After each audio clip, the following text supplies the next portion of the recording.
is an audiobook of Interchange English, Grammar and Composition of Class 9.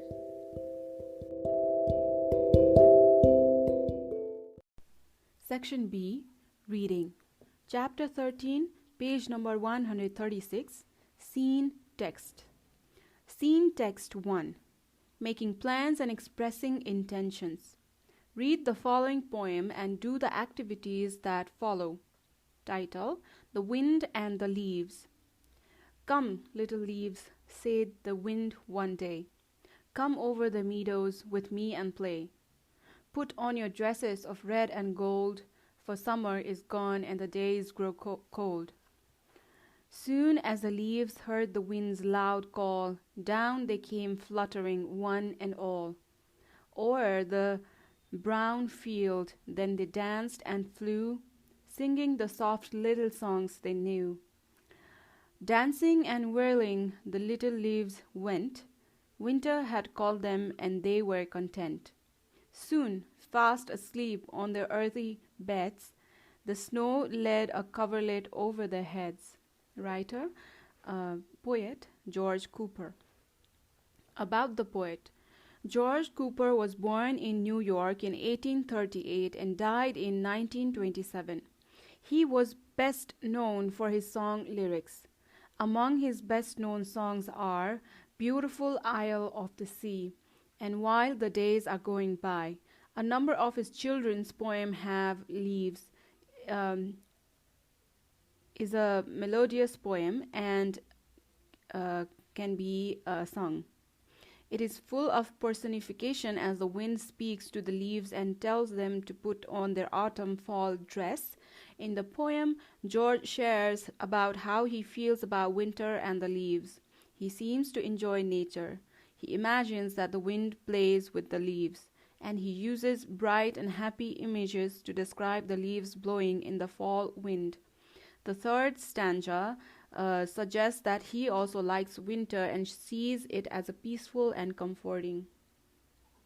Show what you know. Page number 137.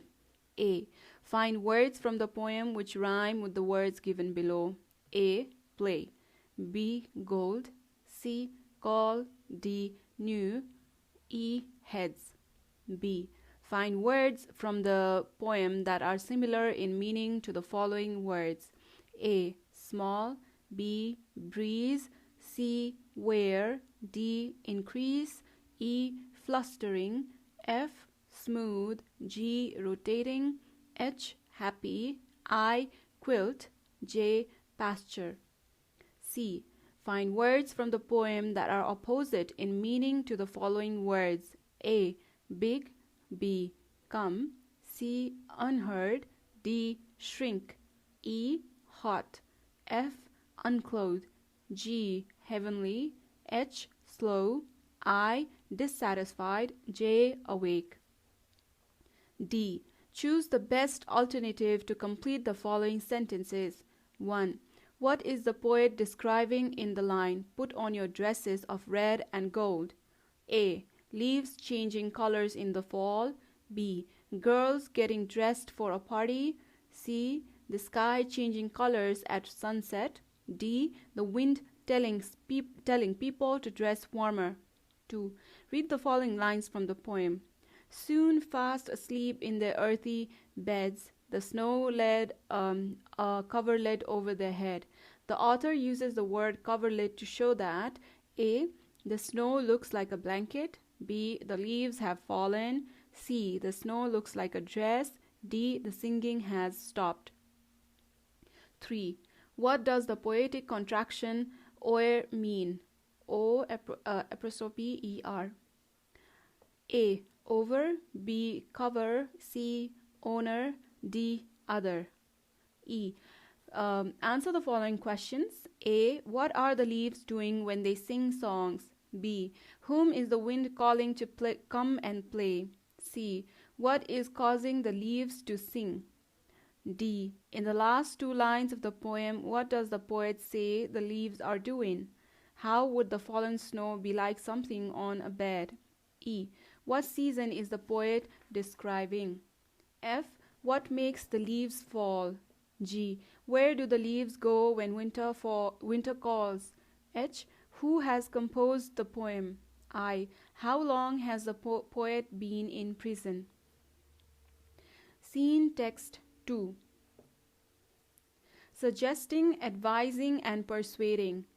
Read the letter written to Lakpa by his sister Nima and find out the advice and suggestions she has given to him.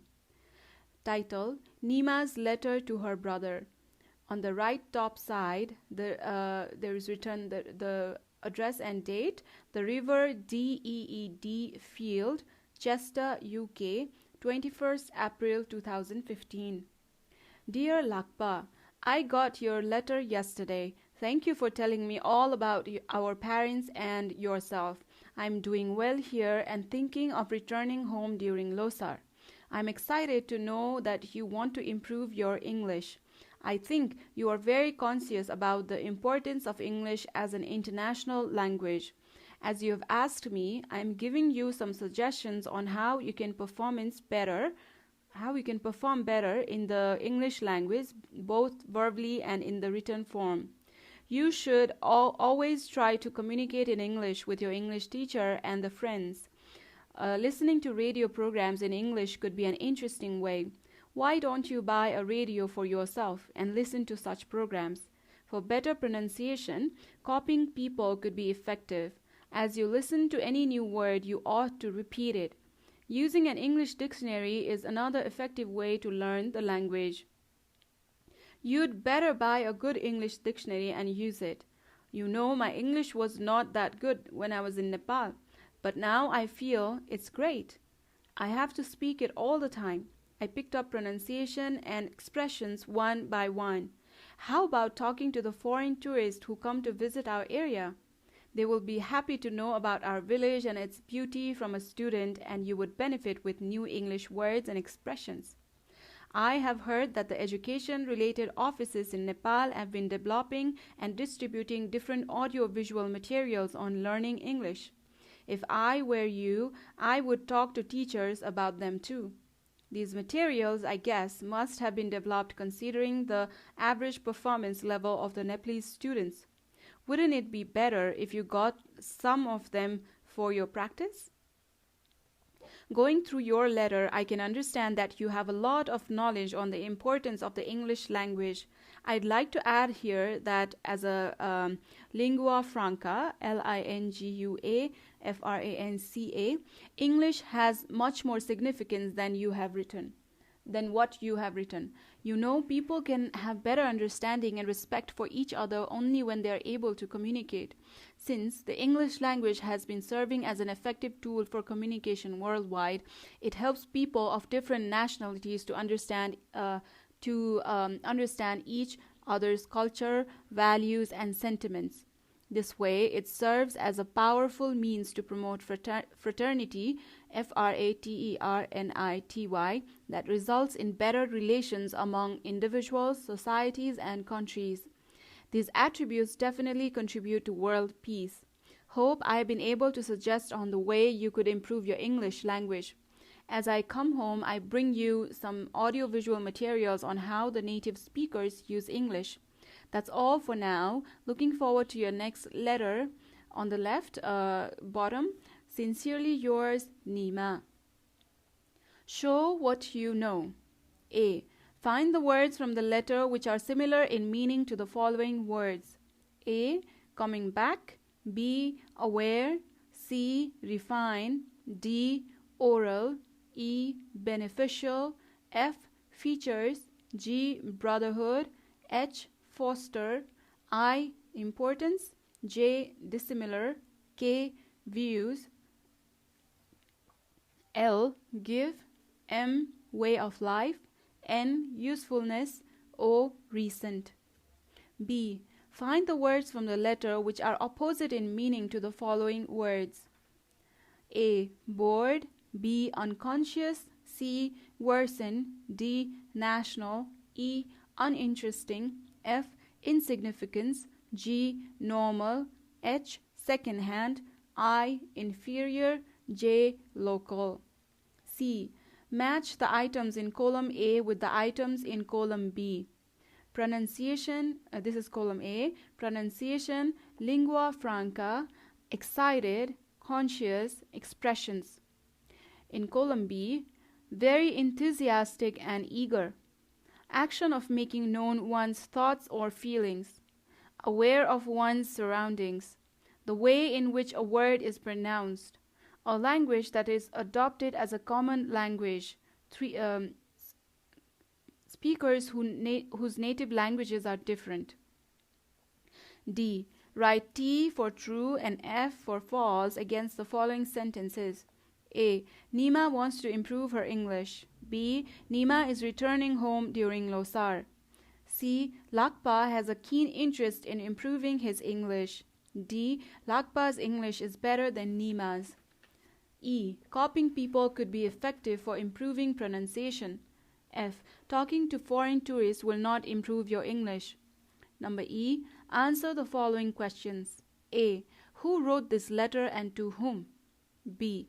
Where and when was this letter written?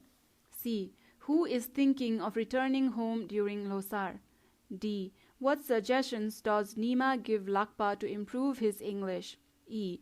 How did Nima improve her English? F. What kind of materials are being developed and distributed by educational offices? G. What is a lingua franca?